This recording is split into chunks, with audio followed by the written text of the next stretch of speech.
فرمان رسول اللہ صلی اللہ تعالی علیہ وآلہ وسلم،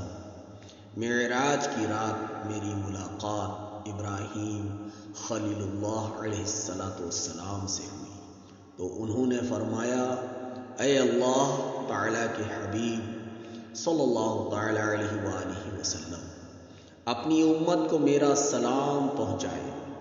اور انہیں میرا ایک پیغام دے کہ جنت کی مٹی بڑی زرخیز ہے اور جنت کا پانی بہت میٹھا ہے اور وہ صاف میدان ہے، لہذا جنت میں زیادہ سے زیادہ وہ باغ لگاؤ اور جنت میں باغ لگانے کے لیے خوب پڑھو سبحان اللہ والحمد للہ ولا الہ الا اللہ